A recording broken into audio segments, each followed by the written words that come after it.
कि Latin word से company लिया गया है, लैटिन वर्ड से।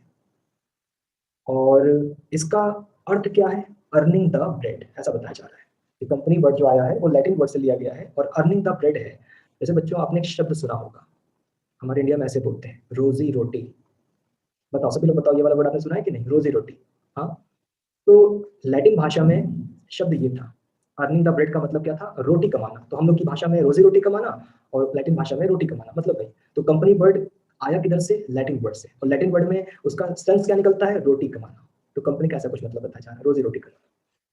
कंपनी कैसी संस्था है? वॉलेंट्री संस्था है। वॉलेंट्री माने अब कुछ लोगों ने अपनी मर्जी से बनाई है, कुछ लोगों का ग्रुप है जिन्होंने अपनी मर्जी से इस कंपनी को बनाया है।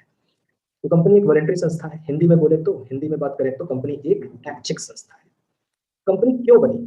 कंपनी प्रॉफिट कमाएगी और उस प्रॉफिट को अपने सदस्यों मेंबर्स में बांटेगी। तो कंपनी क्यों बनी है? वो मुनाफा कमाएगी, लाभ कमाएगी और अपने मेंबर्स में उस प्रॉफिट को डिस्ट्रीब्यूट करेगी। कंपनी का मेंबर मतलब शेयर होल्डर वगैरह।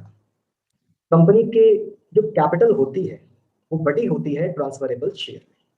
तो कंपनी की पूंजी किसमें बटी होती है? ट्रांसफरेबल शेयर में। मतलब बच्चों आप बताओ, हम आपसे सवाल पूछ रहे हैं, हम आपसे सवाल पूछ रहे हैं कि कंपनी में पैसा एक आदमी लगाता है कि ढेर सारे लोग लगाते हैं? कंपनी में पैसा एक आदमी लगाता है कि ढेर सारे लोग लगाते हैं? और बच्चे कहते हैं सर कंपनी में पैसा तो ढेर सारे लोग लगाते हैं। जी हाँ, बिल्कुल सही।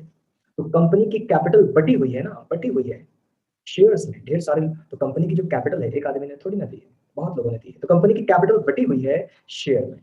और ये शेयर ट्रांसफरेबल है, मतलब और पता लगा है ट्रांसफरेबल, जैसे हिंदी में लोग हस्तांतरणीय ऐसा वर्ड बुलाते हैं। ट्रांसफरेबल मतलब क्या होगा? जैसे मान लो एक कंपनी है, उस कंपनी में करोड़ों लोगों ने पैसे लगा रखे हैं, लाखों लोगों ने पैसे लगा रखे हैं। आपने आपने उस कंपनी में 1 लाख रुपए लगा रखे हैं। तो किसी कंपनी में बहुत लोगों ने पैसे लगाए, उस कंपनी में आपने भी 1 लाख रुपए लगाए। तो जब आप कंपनी में पैसे लगाते हो तो आपको सर्टिफिकेट मिलता है। मैंने शेयर खरीदा, मुझे सर्टिफिकेट मिला। तो आपने कितने रुपए लगाए? 1 लाख रुपए लगाए। आपने क्या खरीदा? शेयर खरीदा। आपके पास क्या प्रूफ है? आपके पास सर्टिफिकेट है। क्या आप अपना शेयर दूसरे को बेच सकते हो? हम बच्चों से पूछते हैं कि क्या एक व्यक्ति अपना शेयर दूसरे को बेच सकता है?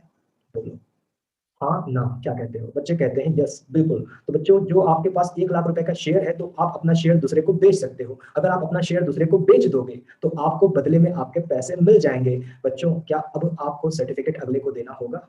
जल्दी बताओ कि क्या अब आपको सर्टिफिकेट अगले को देना होगा? आपने कभी शेयर खरीदा था, आपने कंपनी को पैसे दिए थे, आपको सर्टिफिकेट मिला था। अगर अब आप अपना सर्टिफिकेट अगले को बेच दोगे, अगर आप अपना शेयर अगले को बेच दोगे तो पैसे